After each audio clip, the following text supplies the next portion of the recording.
Hello and welcome to the GTLA Lakers 818 podcast. It's Monday, December 18th. We are coming to you from Chatsworth, California. Chatsworth. And we just finished watching the Lakers-Warriors overtime game. I want to set this up. Let's talk about the last minute and a half of this game. So the score was 112-108. Warriors were winning.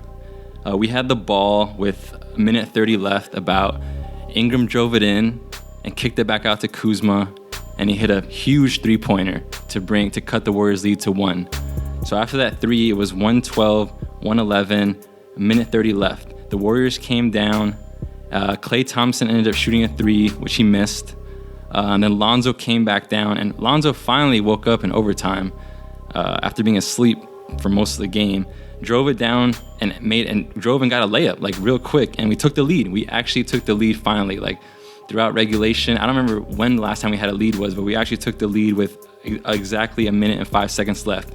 We were up 113-112, and then the Warriors had the ball. I think they call a timeout, and then they had this inbounds play where they just got a quick, easy bucket for Durant, and luckily Ingram fouled him hard enough that he didn't get the and one.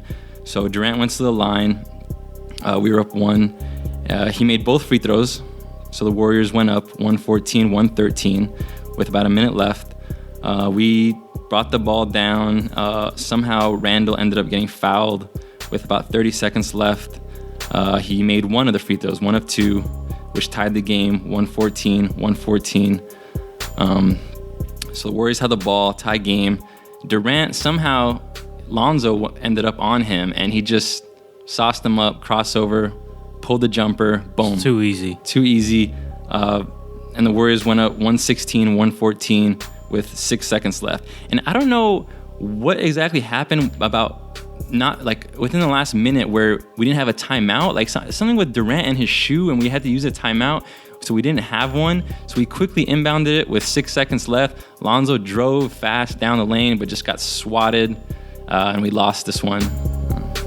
Yeah, man, I'm so pissed right now. Last time we recorded, man, I was jumping up and down. I was happy. Today, I'm not a happy camper right now. I mean, yeah, it was Kobe's retirement and stuff, but we should have got this W. I mean, we could have redeemed ourselves. You know, we went to overtime against the Warriors last time. I felt like this time, okay, there's no Curry. Let's just lock down defensively, but that definitely was not the case tonight, dude. These guys got so many layups throughout the game. It just felt like Lakers were asleep half the time. Yeah, all the role players, Caspi, Kevin Looney. Who are these guys? JaVale McGee. Caspi, this dude was getting like layups and dunks. That's all he scored. Yeah, Iguodala, dunks. Like, the defense was awful tonight. Just awful. They seemed like unenthusiastic on the defensive end for sure. Yeah, and let's not forget, like, Steph Curry wasn't playing. Draymond Green wasn't playing. It was just Durant and Klay. And Klay was off. Durant was off too. Yeah, and somehow the Warriors, I mean, even though it went to overtime, the Warriors ended with, final score 116-114. If you told me that, hey, Durant is going to shoot 10 out of 29 tonight, you know, and Klay is going to shoot 6 out of 24, I would have definitely okay, and no Curry, no Draymond, I was like, okay, Lakers going to get that W. These guys are both shooting below, like 30%? You know, that's a winnable that recipe, that defensive recipe. That's like, we should be winning that. Yeah, and I don't know what it was about this game, but it wasn't exciting. Even though at the end it was exciting, it was an overtime game. Like, the energy just felt so low from everyone on the Lakers. Everyone except Kuzma, I felt like Kuzma was going, like, playing like a dog, and I don't know, everyone else, like, Nance always plays like a dog, but we went on offensive droughts. It felt like they were like asleep half the time, you know, and then just some missed free throws. You know, it just seemed like all the energy was sucked. I mean, everyone was thinking about, you know, the Kobe halftime show on his jersey, but I don't know, the game, it was just like these guys were just getting wide open layups, missed free throws, you know, careless turnovers.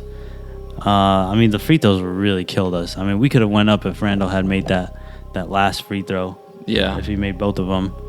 We would have had the game. They took that layup away from Clarkson. Oh, yeah. It hit the rim. Yeah.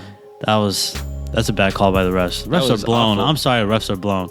Even Stu Lance called that one travel on Durant. Like, this dude caught it. The ref is 2 feet away from him. How does he not see that? Yeah. Yeah, no, that was weird. Anyways, I shouldn't be hanging on my head on, like, you know, the refs. You know, the Lakers should have won that. I mean, they deserve to lose. I mean, the way they played, I think they should have lost the game, to be honest with you. Yeah, but I mean, it's interesting that they had 2 overtime games against the Warriors in like 2 weeks. And if you remember, the first one was Brandon Ingram's breakout game. Tonight, let's see, he had 19 points on 6 of 12. It's pretty good. But I don't know, it felt like I didn't feel that impactful. I don't know, he played 39 minutes. Yeah, I don't know. Everyone to me, except Kuzma, they didn't seem like they're impacting the game a ton. And Lonzo had been really impactful and aggressive the last 4 games before this, but tonight it was only in overtime. He had 7. Woke up in OT. Yeah, he woke up in overtime, and I think he hit 2 threes in the first, like, either in the first quarter or in the first half. I remember, and then I don't remember anything until overtime. Like, everything from like the second quarter till the end of the regulation, I don't remember him doing anything. And then overtime, yeah, he had 7 points. But, like, I mean, he's the leader of the team, and I mean, I think the team's gonna go as far as he goes. And if he's not aggressive, and one thing I noticed, like, he comes out aggressive first quarter. Like, he'll come out aggressive. He looks for a shot, and then he looks to push the ball too, which he has to. And then the fourth quarter came, second half came, and it seemed like he was looking to just, like, before he even crosses half court, he's just getting rid of the ball. He's just not looking for a shot. I mean, the Warriors were going under every single screen. They were begging him to shoot it. Like, he had a lot of opportunities to shoot a mid-range jumper or even a wide-open 3. And it seemed like he was just, like, really passive, like, overly passive. Like, I don't know how you go from like, 2 extremes, from being so aggressive to being so passive. And then finally, again, you know, as you said, like, he woke up again in overtime, which I was jumping up out of my seat out of that, you know. So I was glad to see him, you know, get that confidence up, and, like, you know, he scored 7 big ones for us, which we desperately needed. Too bad we couldn't finish the game, though. Yeah, and Lonzo, his stat line is not that bad. I mean, he ended up with 16 points on 50% shooting, which is really nice to see because his field goal percentage is always pretty low. 6 rebounds, 6 assists, 2 blocks, a steal. Yeah, that was cool. Let's see, Kuzma had 25 points, 6 rebounds, 3 assists. Caldwell Pope back, 14 points, 8 rebounds. Randall had 15 and 11. Clarkson wasn't that effective tonight, 4 points. That's it. They stole him out of a bucket, though. Yeah. Let's see. One thing that happened in this game, Brook Lopez, he turned his ankle. Brook Lopez? Yeah. He didn't come back in the game after he tried blocking a Durant layup. He looked like he turned his ankle pretty bad. I wouldn't be shocked to see him miss a couple games. But I thought that was cool to see Kuzma and that lineup with the starting lineup with Kuzma. Like, Nance at the center, Kuzma at the 4, Ingram at the 3. Like, that's what they came out in the second half. That was cool to see.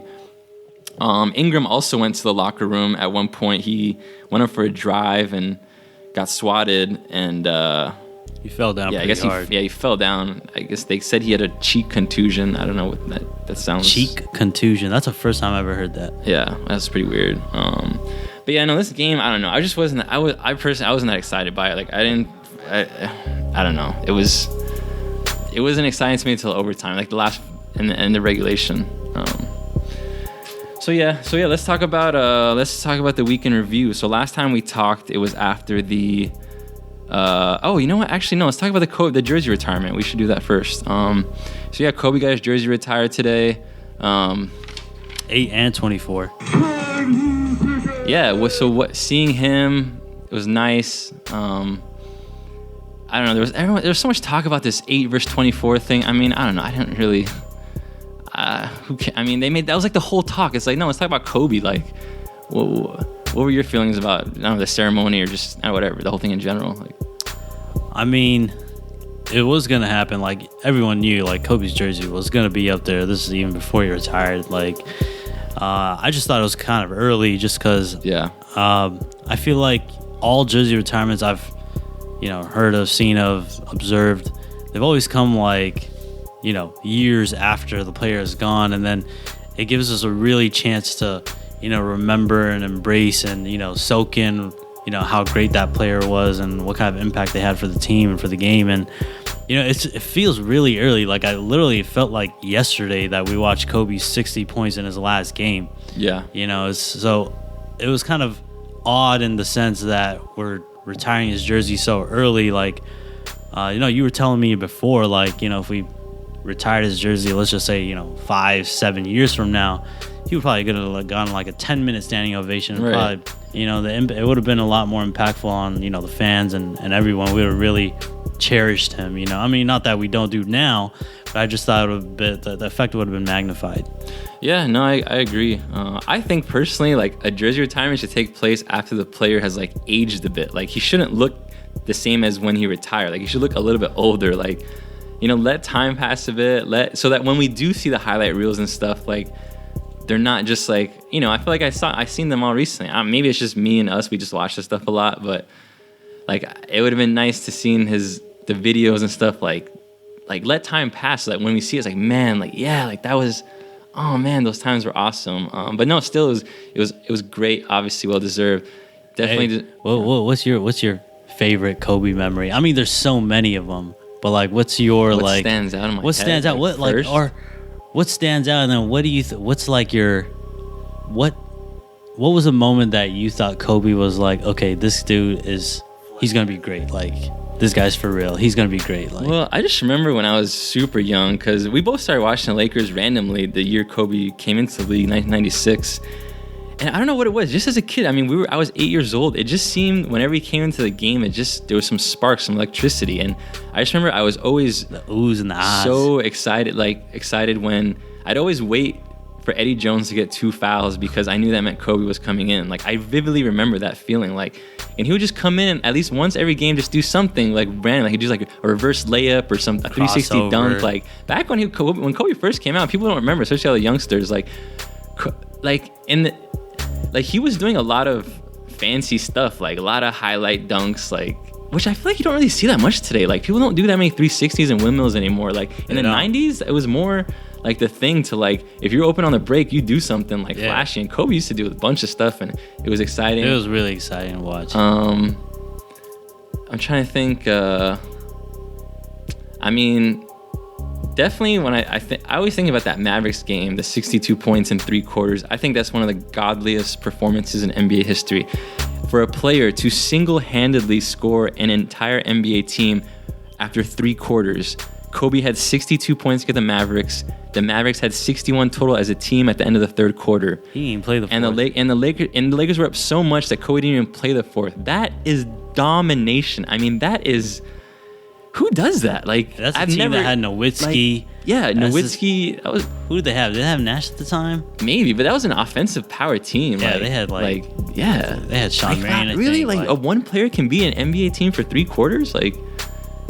That's crazy. You think about that now, like, that's almost virtually impossible. Yeah, you would think you would think if you sold to someone that didn't know this, which I'm sure many people didn't, like, they'd be like, no way, that's impossible. Like, really, like, it's crazy.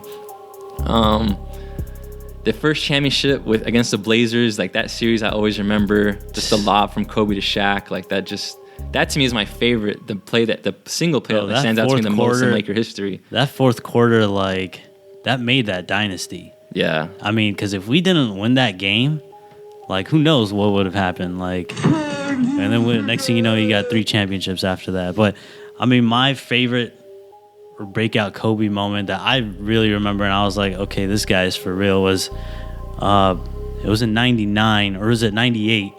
It was Lakers were at Golden State, and I think Lakers went down big in the first half. They were down like 15-40. This is right after we traded Eddie Jones, and we had just gotten J.R. Reed. Glenn Rice wasn't even with the Lakers yet at the time. Those two, they came in the trade together, I think. I think they came together, but I don't think Glenn Rice was like clear to play or something like that. I think J.R. Reed was ready to play. And I think there was a point where Lakers were down like 15 to like 40 or something. And then Shaq got ejected that game. We were on the road.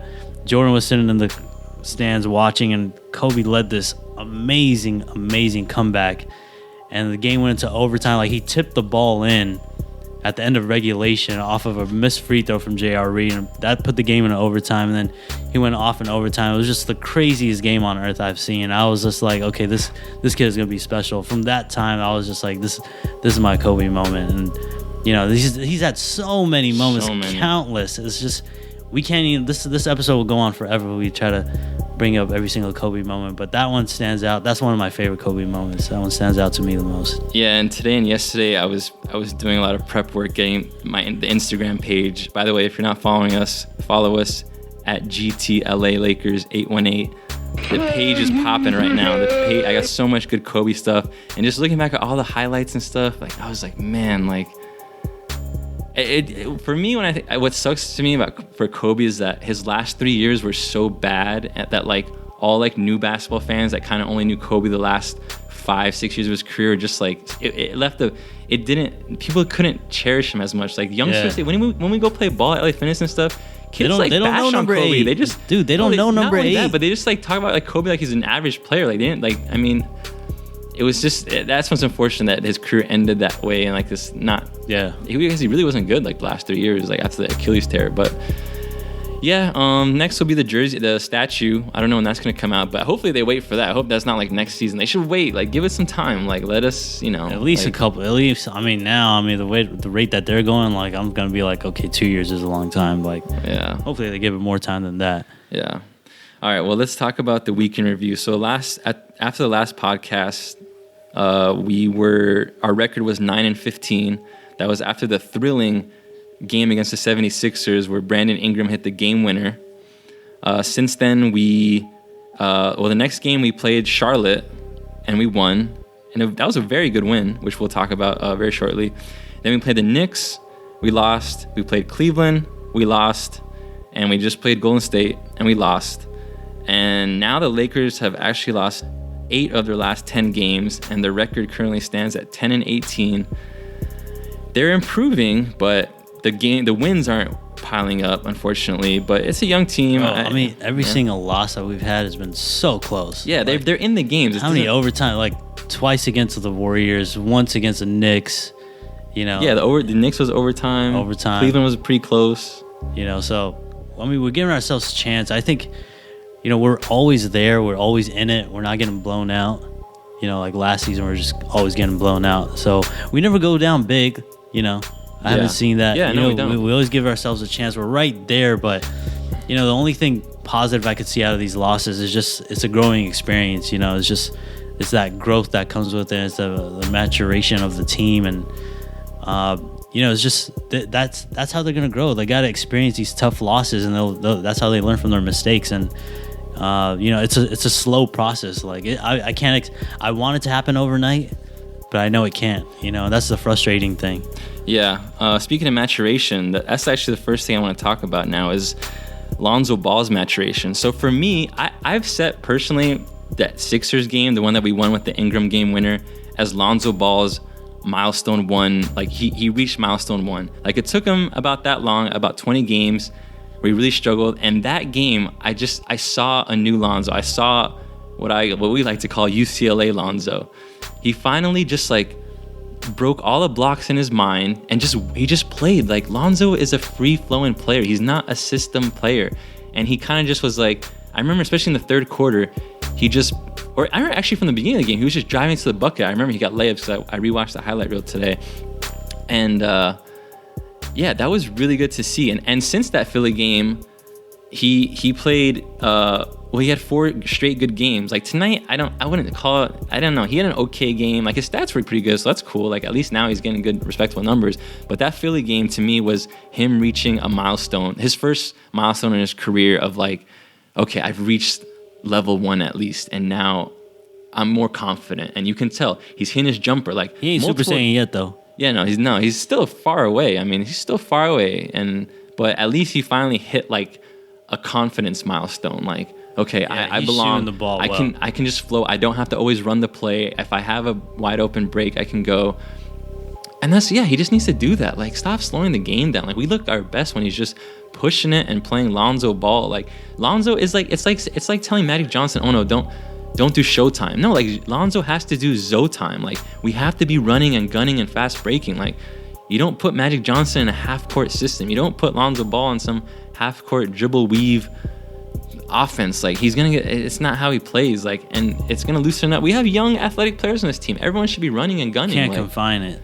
Yeah, confine him. Yeah. Like, so what you tell me? What have you seen from Lonzo the last few games? I mean, definitely. Last like 4 games, he's definitely looked a lot more aggressive, and I feel like he's looked for his shot more.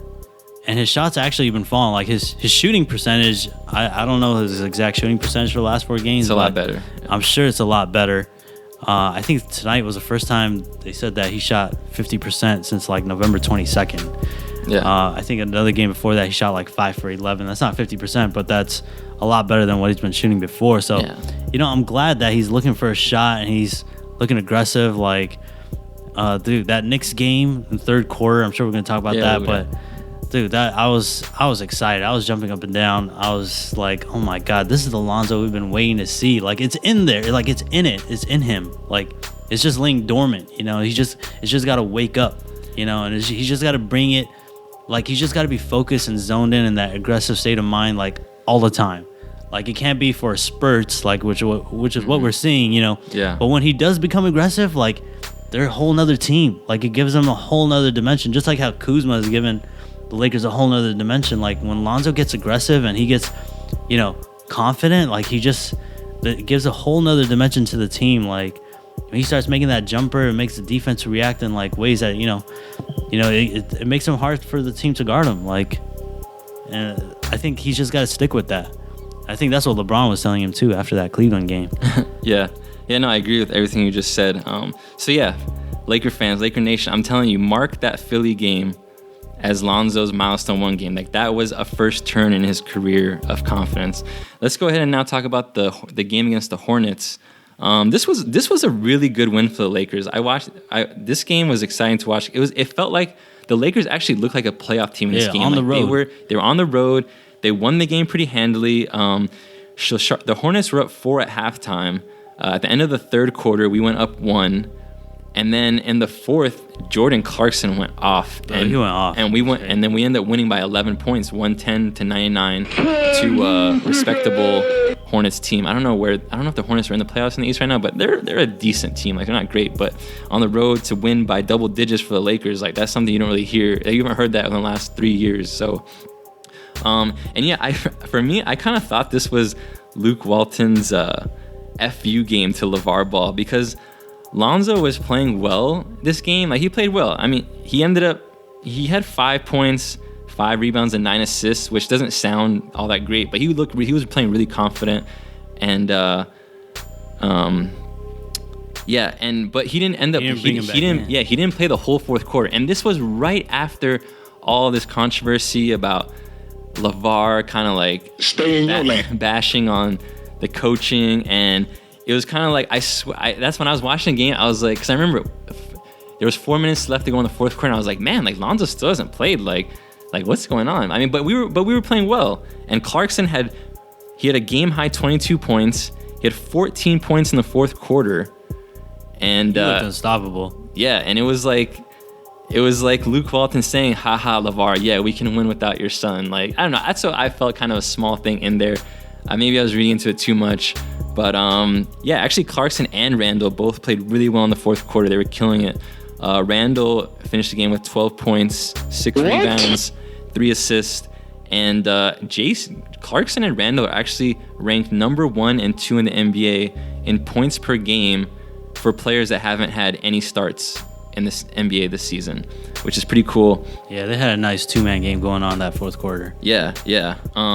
But yeah, let's talk about the Lakers. So the Lakers actually ended up meeting with LeVar Ball, apparently. Apparently, it was reported, let me pull this up. What's going on over here? Y'all talking about my boy? My boy Lonzo know how to play. So yeah, LeVar Ball and his business manager met with the Lakers president, Magic Johnson, and general manager, Rob Pelinka. And the meeting followed an interview that LeVar had with Bleacher Report, in which he said the coaching staff was too soft on Lonzo and didn't know how to properly coach him. LeVar ended up saying afterwards, "It was a good conversation. what I love about Magic is just the communication that we have as a family and as friends to fix the situation. So to fix the situation, they're just solutions that we throw off each other. That's all it is. The press is going to make it out like I'm trying to demean them or they're trying to demean me, and it's not. Now, see, what I like about this is everyone just have faith in Magic Johnson. Magic Johnson has us all under control, I think.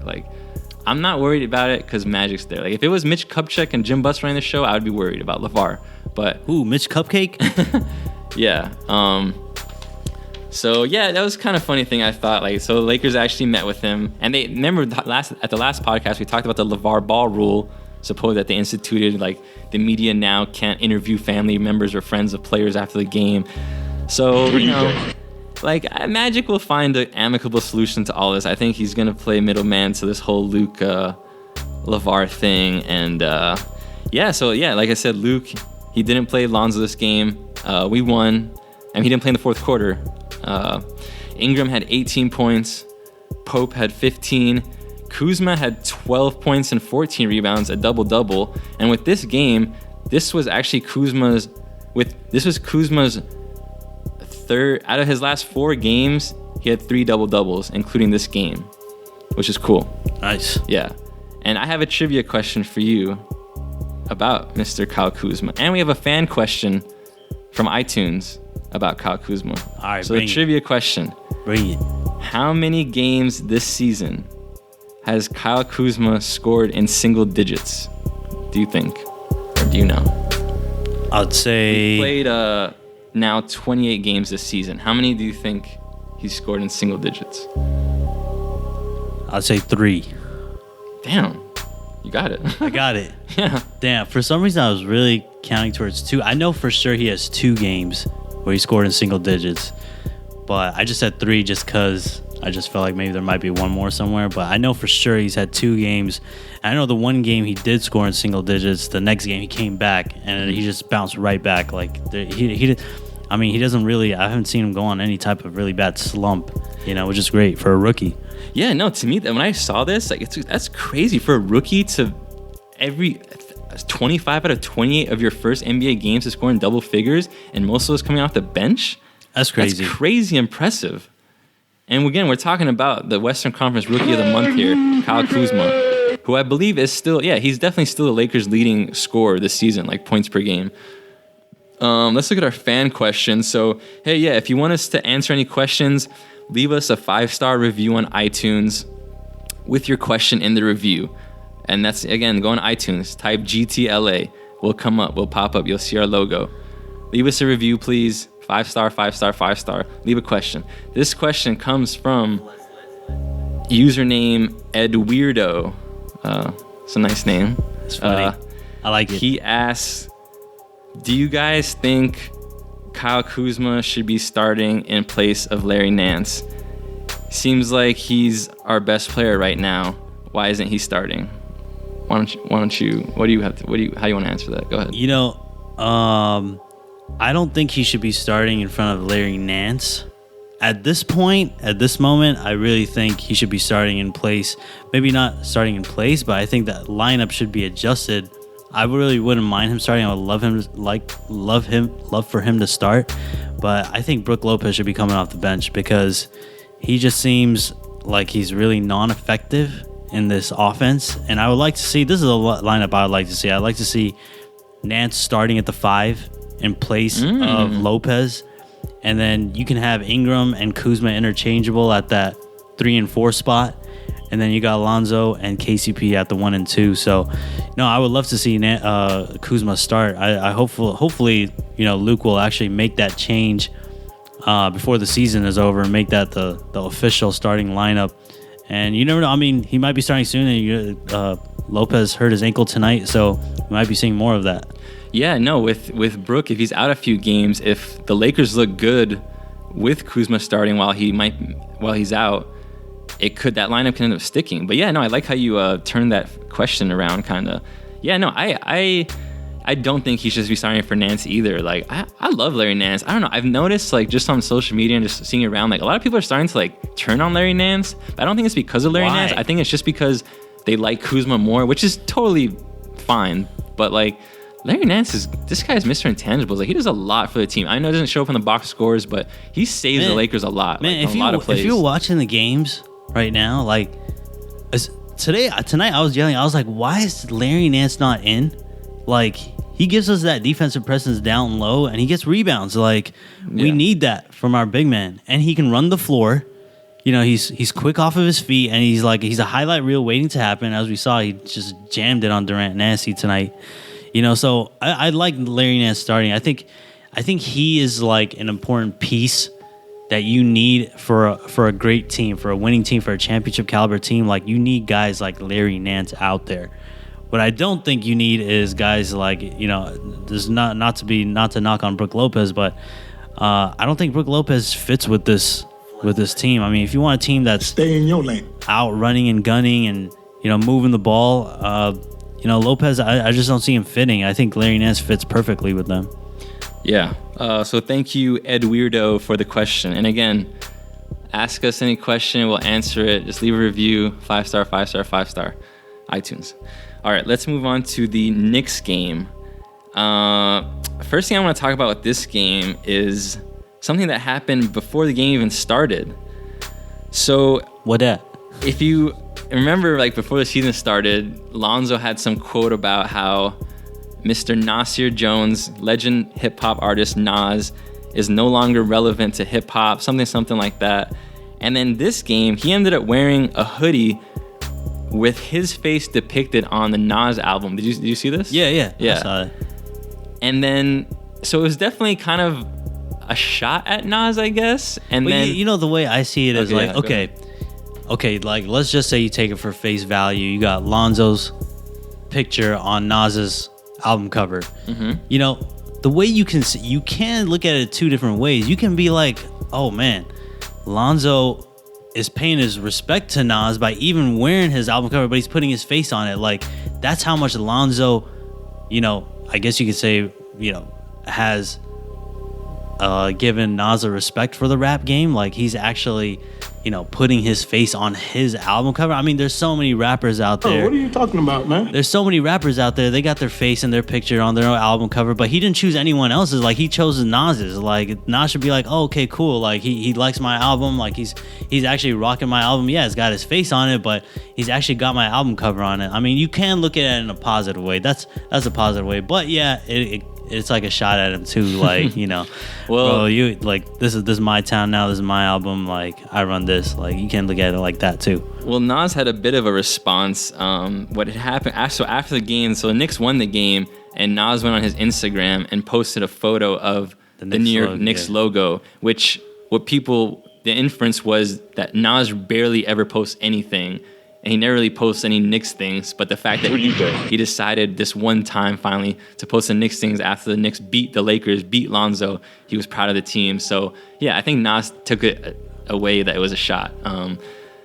And what's interesting to me about this is that, and I even have a quote here from LeBron. Let me see if I can pull this up. And it's just about, like, because Lonzo, he's really quiet. He seems like a timid kid, but in a way, that was a really loud gesture. And passive aggressive. Yeah, like, I'm gonna read this quote from LeBron. He said, "The kid hasn't said anything. It's been everybody else. So I love his humility, blah, blah, blah." And, like, I don't know, to me, like, that act wasn't that humble. I mean, it's kind of like, I mean, but why diss on Nas? Like, I love him. Like, Nas is awesome. Everyone, Nas, I mean, Nas is a legend. Hey, you know what's crazy though? One thing I noticed after that Cavaliers game, towards the fourth quarter, towards the end, after the game was over, they actually played in the background Ether. Oh yeah, the instrumental. Yeah, nice.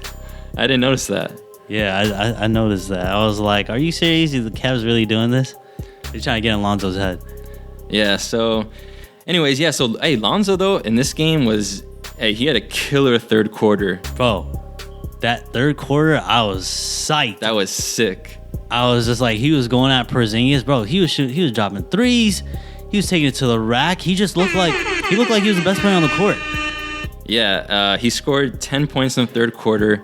Had a nasty alley-oop where he knew where the ESPN camera was, and he immediately dunked it and just like with it, he was like a snake. His head just turned. He just dogging the camera. Mad dog the world, just like, oh, y'all think I'm a bust this.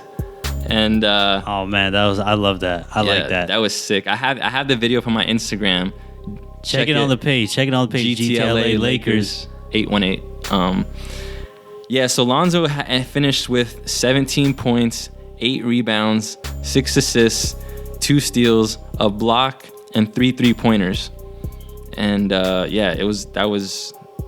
was awesome. And for stretches, like it wasn't the whole game again, but he's starting to do it, like at least. Yeah, he feels that confidence. Like he once he gets a taste of it and he feels it. He's just gotta lock into it. Yeah, just zone in on it and hold on to that aggressive feeling that he gets. I don't know. Like maybe he turns Super Saiyan for a second. He can't hold it. Though. Yeah, exactly. And that's a good way of putting it. One thing I saw in this game that I liked is we saw this lineup, which I haven't really seen that much this season, which I liked. It was Lonzo, Clarkson, Pope, Kuzma, and Randall. And in this game, Clarkson, Randall, and Kuzma looked great. Like they played a lot as a trio in this game. Clarkson ended with 12 points, but when he came in, he scored 8 points in his first 3 minutes, like right away when he entered. 8 points in 3 minutes in the second quarter, which is big. Give me buckets. Randall had 13 points. Kuzma had 19, 6 rebounds, 2 blocks, 3 threes. One thing that happened was in the second quarter, the bench actually went up. They went up double digits. They went up 10 in the second quarter, and then I remember the starters came back in midway through the second quarter and just lost the lead. We were up actually by 1 at halftime, and then what happened to Ingram that game? Oh yeah. No, Ingram had his first dud game in a long time. We'll get to that in a second. Let me set this up. So we were up 1 at halftime. Then the Knicks, by the end of the third quarter, the Knicks were up 3. And this game went into overtime, if you guys forgot. But one thing we should talk about is another Kuzma thing, is that, I don't know if you remember this one, in regulation, with 24 seconds left, Kuzma hit a huge 3-pointer Big one. to tie the game. And tonight, again, against the Warriors in regulation at the end, he hit a huge 3. Yeah. Like, this guy is Clutch. good. Clutch. Like, he's not phased at all. Like, he's hitting huge clutch threes, like, game after game. With confidence. Yeah, man. swish balls. No hesitation, and it just drops through. He knows like he's open, like it's going up. And I hope it goes up from him. I don't want to see him be like passive or anything, because he's making that shot. He's got to keep shooting it. Yeah, so Kuzma hit the shot to basically end up sending it to overtime. Huge. And then in overtime, I don't know. It was a lot of Michael Beasley. Dude, Beasley killed us. I don't know. Bro, Beasley killed us. This dude was getting like boards. This dude he looked like the best player. He looked like the best player out there. This guy was hitting shots. He just looked like no one could guard him. Like he was just doing like these crazy intangible plays. Getting this, I don't know, dude. I was frustrated. I was pissed at the TV. I was like, this freaking high ass guy is freaking killing us. Are you serious? Yeah. All right, but let's talk about Ingram. Ingram had a dud game. Turnovers killed us. He played 41 minutes, had 5 points, 5 turnovers, was 2 for 12 from the field, and he didn't score his first field goal until 40 seconds left in the third quarter. Let me repeat. He didn't score his first field goal until the last few seconds of the third quarter. He fell out of a boat. If Ingram prior his previous 11 games to this one, he was averaging 19 points. He had 5 points. If Ingram had just, an average game, we would have won this game if Ingram was there. I don't know where he was. Stay off the weed. Yeah. But I mean, I guess at least he's not. If he has a dud game every 12 games, at least it's getting better. Like before, at the beginning of the season, he was having a dud game every second or third game. But no, it would have been nice to get. This is a win we needed. Like, because it's the Knicks. Like the Knicks aren't that good. Like these are the wins if we want any chance to make the playoffs, we can't. I mean, if we lose to the Warriors and Cleveland, a 3-game winning streak on the road. Yeah. So we ended up losing by 4, 113, 109. Pope had 24 points, 3 steals, and 4 threes.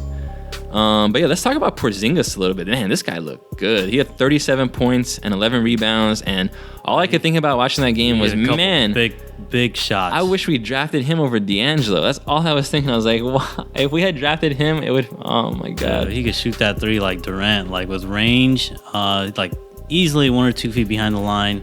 You got a short guy on him. The shot's going up, and he's making a couple big shots. He looked really good out there. Yeah.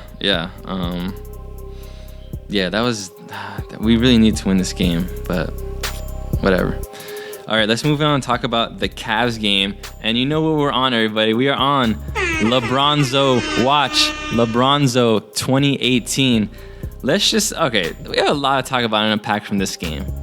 So right from the start, we see, right at the tip-off, LeBron, he daps up some Lakers, but then for Lonzo, he goes and gives him a hug, and this is their first time meeting. He gives him the dap hug. All right, that's cool. And he's showing love. Yeah. And then after the game, I'm sure you all saw it. There were so many memes about it. I made memes.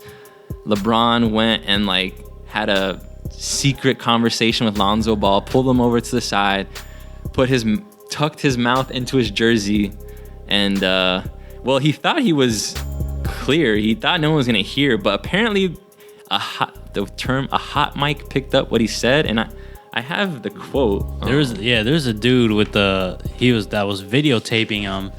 I think he had like a mic with the the cotton over it, and I guess he picked up a little of what LeBron was saying, but I feel like for the quote that we got, I feel like LeBron said a little bit more than that. Which I don't think, maybe they're not releasing. I don't know. For some reason, I find all of it skeptical. This whole thing about, the mic ended up picking up what he said. I don't know why. But the thing about it that makes it less skeptical is that LeBron actually addressed the fact that it was picked up. Like, he had a quote about it. Okay, but if it was picked up, I haven't heard actually LeBron's voice saying what he said. Right. I've just heard the quotes. Yeah. So, I don't know. Maybe it's not 100%. Maybe there's some truth to what he did say, but I feel like it's not the full thing of what he said, because it felt like he was talking to him for quite a bit. I mean, just think about when the game ended and like it was loud. I remember like he's just talking into his jersey. Like, I don't know. I've never heard the term hot mic before until all of a sudden a hot mic picks it up. I don't know what that means, but whatever. This is a quote that apparently he said to Lonzo. Find your zone. Oh, I just lost it. Sorry. Find your zone and just stay effing locked in. The media is going to ask you what I told you right now, but so what?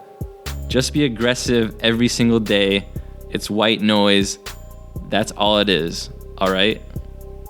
And then what's funny is that I went on like 5 different websites and I saw like 5 different variations of what the quote was too. Like, I swear. Yeah. Like, some of them add other words to this. Like, so whatever. I don't know. All us Laker fans, we all speculating that LeBron was like, hey man, get ready. I'm coming to LA next year. That's what we're all hoping. I think, I think just the fact that he put, like, why couldn't he have said that without putting his jersey over his mouth? You know what I mean?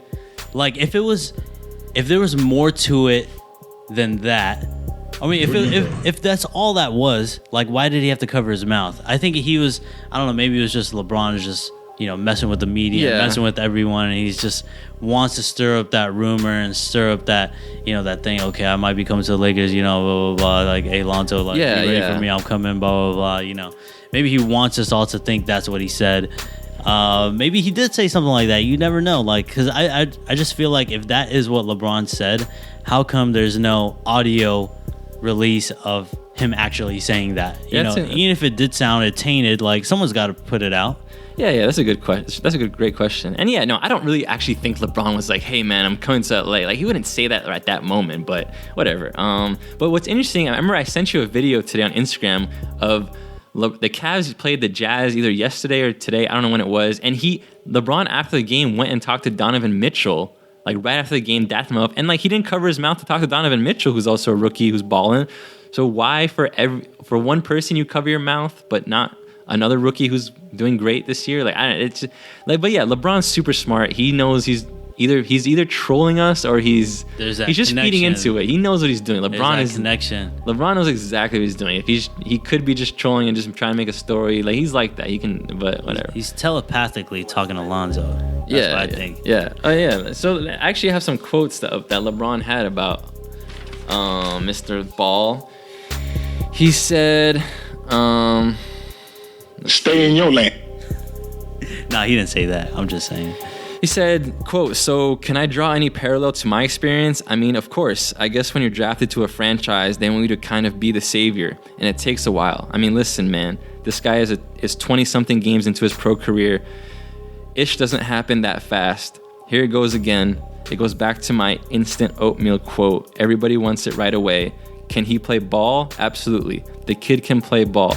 Do guys want to play with him? Absolutely. Because it's a guy who is not about him. It's about the success of the team. And he gives the ball up and he passes the ball and there's energy behind the ball." Which guys want to play with him? Lonzo Ball. Does LeBron want to play with him? Yeah, he said, do you guys want to play with him? Absolutely. So does that mean you want to play? Yeah, exactly. I want to play with Lonzo. Yeah, so yeah, but let's go ahead and talk about this Cavs game. Actually, first thing I want to talk about is, so I caught that LiAngelo and LaMelo were literally right behind the Lakers bench. Yeah, they were there. And I was surprised that for a game against LeBron that LeVar wasn't there. And also that Luke Walton, when he probably saw those two, was probably like, "Oh my God, I hope LeVar's not here. I hope they're not right behind me." Like, I'm sure he was like, I'm sure Lakers, the last thing they want is LeVar actually right behind Lakers bench. Like, they probably have rules against that. Like, I know they can't stop him actually, but I just thought it was funny that. Just imagine LeVar screaming at Luke Walton from behind the bench. Like, LeVar's so loud, like he would, like everyone would hear him what he's saying. The players on the bench and everyone on the court. Bro, you saw him jumping up and down in New York. Yeah. So yeah, but yeah, I don't want to talk about this too long, but do you have any thoughts or things about LeVar pulling the kids and now they're going to Lithuania to play professional basketball? I mean, it's kind of interesting. I mean, I've heard a couple different things. I'm not sure how true they are, but I heard like it's like a loophole in the NBA system that because now they've signed with Lonzo's agent, and now that they're playing professionally overseas, that the next season they'll be eligible to actually enter the NBA draft. Now, I don't know how smart of it. I mean, that's cool if you want your kids to enter in the draft, but at the same time you are taking away their education, but you got to weigh out your priorities. People go to school to get a good degree and to make more money, but hey, if you're going to be making money playing basketball, then do your thing. So it's he knows what's best for his family. I just don't know if overseas Lithuanian basketball, if that's going to be like the best experience for them to get. I think college basketball over here would definitely be a lot more effective and a lot more beneficial to them. Yeah, I think there's a bigger plan to all of this. Like, I don't think this whole Lithuania thing is going to last that long. They want all three of them to play on the Lakers. Yeah, of course. But I mean, even like this whole, specifically Lithuania, like, I wouldn't be surprised if they last there for like 2 months and then they bounce to some other country. Like, I'm actually a fan of all of this. I mean, they get to play professional basketball. It's going to be cool. It's going to be entertaining.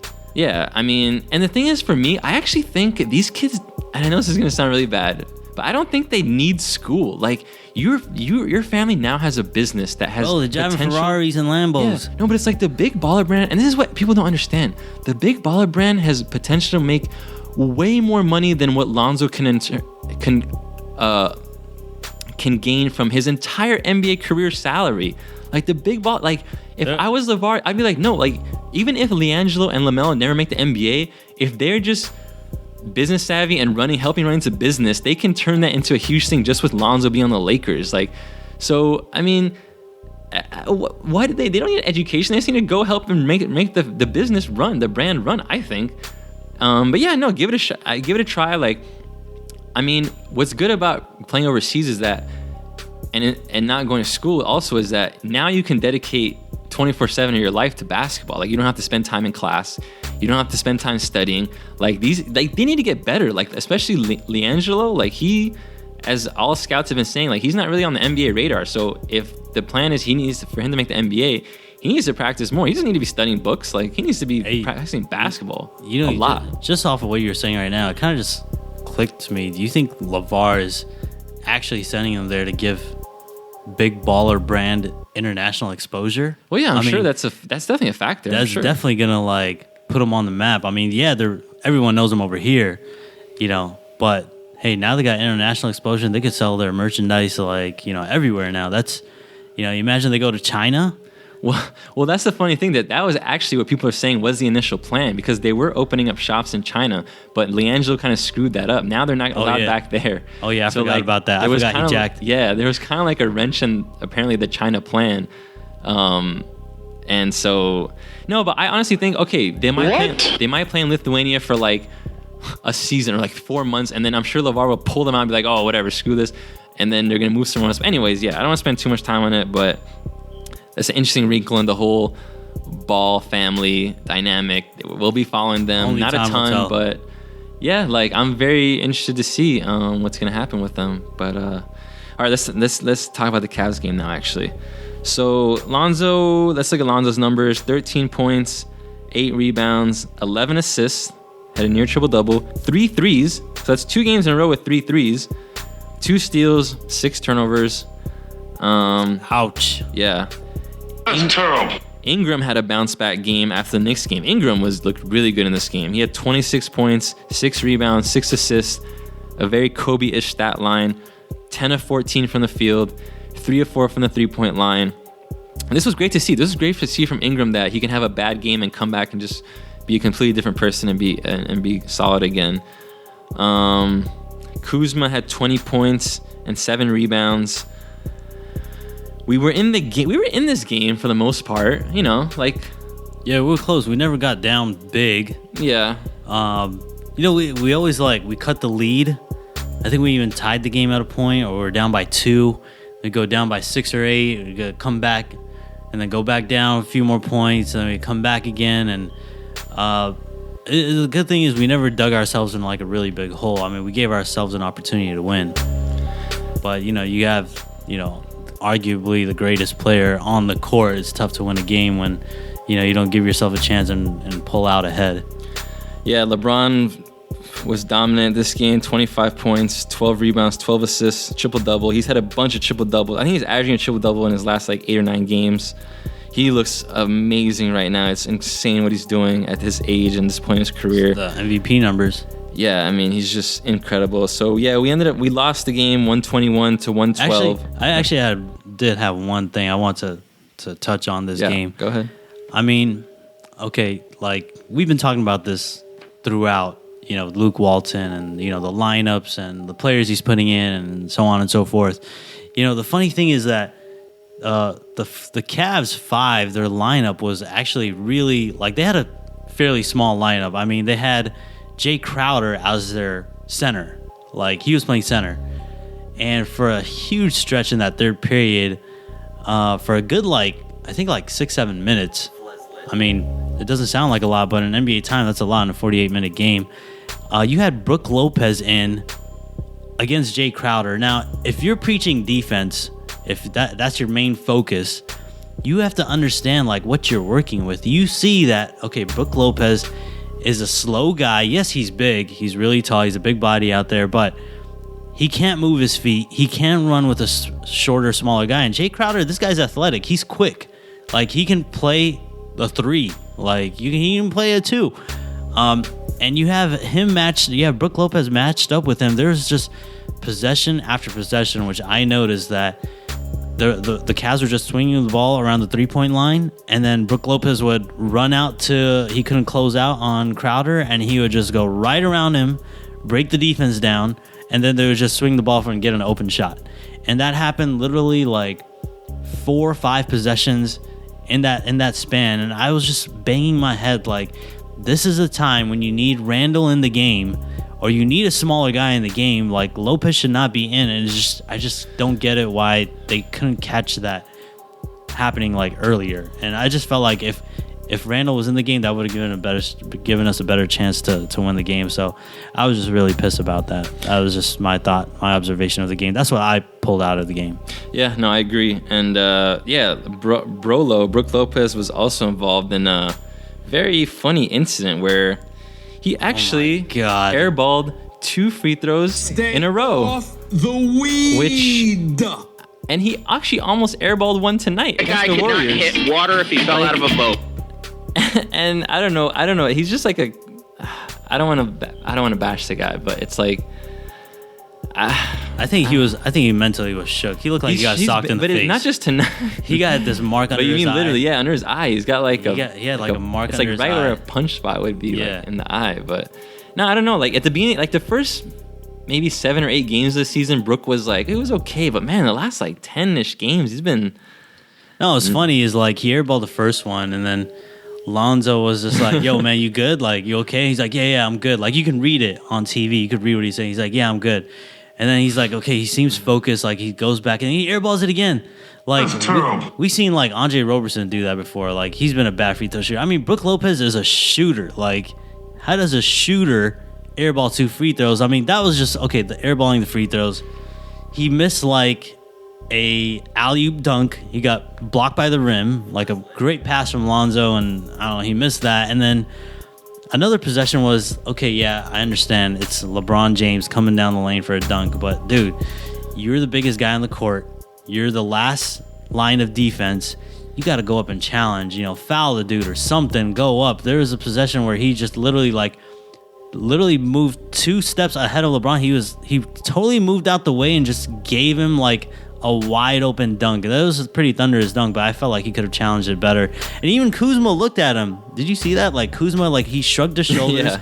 He put his arms up and he looked what at. What are you doing? He looked at Brolo and he was like, "Bro, what are you doing, man? Come on, like, dude, come on. Like this is a team game. Like I know you don't want to get embarrassed and stuff, but bro, you gotta put up a fight. You gotta challenge the shot. Like even Durant, like he got dunked on twice today, but he still puts up a fight. He still." You get posterized, but it's part of the game. Like, you gotta have your presence felt. If you're not doing anything on the offensive end, do something on the defensive end. And like he just seems out of it. Yeah, he was having flashbacks of Larry Nance last year, dunking on him probably. Let's talk about Pope. So Pope actually missed this game, and he has a really interesting legal matter going on. The circumstances of it all are interesting. I'm gonna read some of this. So he missed the game against Cleveland because he pled guilty to a misdemeanor offense of allowing someone to operate his vehicle under the influence while he was with the Detroit Pistons last season. And so he's required to return to California to begin a 25-day program that will result in travel restrictions and will cause him to miss additional games. And now we have some more info. He will not be able to play in the road games on December 31st and January 1st. That's against the Rockets and the Timberwolves because he can't leave the state of California for 25 what are you days. Talking about, man? Which is, I understand it's the law and everything, and I'm a lawyer. Like I work in the system. There should at least some like public person exception. I mean, it's not like he's not gonna flee. Like he's a public figure. Like I can understand these kind of rules. He's just like traveling with the team. Yeah, like come on. I mean, it's gotta be. I don't know. This is kind of ridiculous to me. So in his place, Josh Hart started, and I have a really funny story about Josh Hart. I gotta tell you guys, Instagram page is popping. I'm telling you. But first, let me tell you what he did. Josh Hart had 11 points and 10 rebounds in this game. First double-double of his career. Played 32 minutes and actually did a pretty decent job matching up with LeBron. If the few times he guarded him, he actually, he stayed in front of him. Like, there's no stopping him. But he wasn't afraid of the moment. Like he was in LeBron's grill, and it was a great first start for your career to have a double-double for someone who's only 6'4", 6'5". For a rookie, that's nice. Yeah, rookie too. So that was cool, and I guess Josh Hart I'm assuming he'll be starting for Pope in those next few games and not Clarkson. But so let's talk. Let me tell you about this funny thing that happened. So on our Instagram page, we make like these videos. I make highlight videos, and I also when we watch the games, or especially when I watch the games, like. Sometimes I notice funny things that happen. Like it always happen in the breaks during the games, or it could be anything. And so twice during the game, Reggie Miller and Kevin Harlan were calling the game. Each of them both called Josh Hart Jason Hart twice. So I made a video of that. I titled it, they called Josh Hart Jason Hart twice, and I had the video and the audio clip going. And I tagged Josh Hart on it. I tagged Reggie Miller, Kevin Harlan, TNT, everyone on the crew, Kenny the Jet Smith, Ernie Johnson, whatever. And ended up the next day, Josh Hart himself actually commented on the video. And he wrote, the disrespect. What? And I was shocked. I was like, oh my God, a Laker player just commented on my page. That's crazy. Which is absurd. Like Josh Hart has over 100,000 followers. And it's the real him, I promise. You can go on my page. Go on my page right now. GTLA Lakers 818 and check this out. And so, what happened next? So yeah, so then I tried. I wanted to tell this dude to apologize. Yeah, so I wanted to get Reggie Miller to like someone else to comment. Like I was hoping to get Reggie Miller to comment on my page. So I tried to @ Reggie Miller again, like be like, hey, check Josh Hart respond and blah blah. But Reggie Miller actually blocked me. He blocked me on Instagram. I can't search for him anymore just because of this video. Because the first time when I added him before I posted the video, it showed up. It was there. Now it's not. And then I was like, oh man, it's hilarious. Like that alone was all funny to me. I was like, wow, like Josh Hart commented on my video and Reggie Miller blocked me. Like, that's awesome. And I just started this page like a month ago. And then, I mean, if you're Reggie Miller, like, shouldn't you know, like, bro, this is your job full time, commentating on the NBA, knowing, I mean, if my job was to commentate on the NBA and be on TV, I would know the name of every single player on every single team. But that's not my job, so I don't. But I'll still know. I mean, I would call him Jason, like, you know, a couple times. Yeah, and they also have the rosters right in front of their face on the papers, like. So anyways, but then the saga continued. The next day, Josh Hart himself actually went on his Twitter and he tweeted it. He tweeted something like, according to Reggie Miller and Kevin Harlan, my name's Jason or something. And then Reggie Miller responded from his Twitter to that being like, oh, we're so sorry, Josh Hart, blah, blah, blah, something. Yeah, they apologized. And then Kevin Harlan went on Twitter and apologized to him too. And I was like, oh my God, like I caused somewhat of a small firestorm of controversy. And I know it was me because no one else had this video. And the fact that Josh Hart actually commented on my video, that means that's how he learned about this happening. So yeah, so that was the whole drama. It was hilarious to me. Reggie Miller blocked me. Now I'm trying to get Josh Hart to follow me. Please, all Laker fans, go on Instagram and @ Josh Hart and tell him to follow GTLA Lakers 818.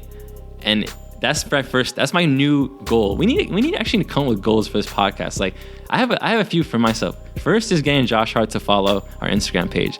Second, I also want to get him on a podcast because I actually heard one of Josh Hart. He was on Richard Jefferson and Channing Frye's podcast, the Road Trippin' podcast, after Summer League this summer. So he's done a podcast. He knows what it is, and hey, he did one, so why not do another one? And also, I want Ron Artest, Meta World Peace, to come podcast with us. I feel like he's the type of dude that would do that, like just because he's a chill dude. Yeah, that'd be awesome. Yeah, like that'd be so cool. We gotta get some players or some celebrities, someone to come on this podcast with us. Like, because we're taking over right now. If you go on our iTunes, there's some other Lakers podcasts. I listen to them. They're bland. Like it's not. I don't know. Hot. You can check it if you want. It ain't the GTLA Lakers 818. But I can tell you right now, we got 25 reviews on iTunes, and all 25 are 5-star reviews. This is growing pretty quickly. We just started this season. Come through, check it, tell your friends. Yes, but yeah, go ahead. Yeah, @ Josh Hart first, please. If you're @ Josh Hart, tell him follow GTLA Lakers 818. I would be forever grateful to you. Josh Hart, come on, man, follow us. Yeah, man. Josh, come on. I know. Hey, I told Josh Hart to listen to it too. I commented. I was like, Josh Hart, please follow. Please listen to the podcast. So, Josh Hart, if you're listening to this, follow us. GTLA Lakers 818. Oh, I made Josh Hart a video too. I made him a highlight reel of his highlights from the Cavs game. So I put in some extra work. I rewatched the game just for him, just for you. All right, bro. All right, so that's that. All right, we covered the games. Yep. So yeah, we're gonna wrap it up now. Just want to kind of see where we're at, and let's look into the next few games. So, like I said, right now our record is 10-18. Should be better. Yeah, it should be better. 10-18 is not good because tied for 8th place is New Orleans and OKC with 15-15 records. They're 500. And then after that, Utah's in 9th place. The Flippers are in 10th place, and we're behind the Flippers right now in 11th. Bro, they got a win. They got one more win than us. I mean, all those close games and like those overtime games and those a few point losses, those losses from free throws, those losses from mental lapses. If we had just turned those around, we would probably be at, I don't know, like 14-14, something like that right now. Like, our record would be a lot better. But hey, it's a experience that we have to go through, and that's how we're gonna grow. That's how we're gonna learn, and that's how we're gonna mature. Yeah, well, unfortunately for us, our schedule isn't getting that much easier. So our next few games are, we play Houston on Wednesday, who are rolling right now with Chris Paul. Dude, they're like 14-0 with Chris Paul. So. Yeah, they're 14-0 with Chris Paul. Crazy. Absolutely insane. Then we play Golden State again on Friday, and so the Houston game's away. The Golden State game is away again. I don't know if Curry or Draymond is going to be available for that. We'll see, but we gotta win one of these games against Golden State. We had the opportunity tonight. Yeah, we did. And then we play Portland on a back-to-back Saturday, and that's a home game. But Portland's always tough for us. I don't know. Portland's always tough. Lillard daggered us last time. Then we play the Timberwolves on Monday, who is again a good team, and that is a home game as well. I think I heard 9 of our next 11 games are at home, so we gotta put together a string of W's. We can do it. We're right there. These are tough games, man. They are tough games. We lost that game to New York in overtime. That was a tough loss. We lost tonight in overtime. That was a tough loss. We lost a couple weeks ago to Golden State again. That was a tough loss. We lost to the Suns. Sacramento. Games that we should have been winning, we've lost those. We let them slip. You can't.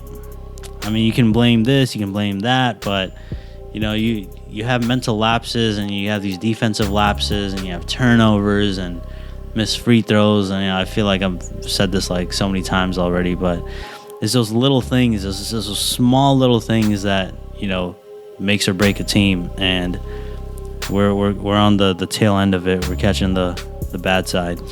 Yeah. All right. Well, that wraps it up for this episode of the GTLA Lakers 818 Let's podcast. go Lakers. Thank you for listening. We will have another podcast for you in the next week.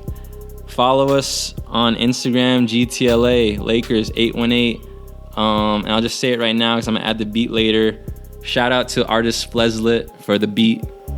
And we will see you guys soon. Take care.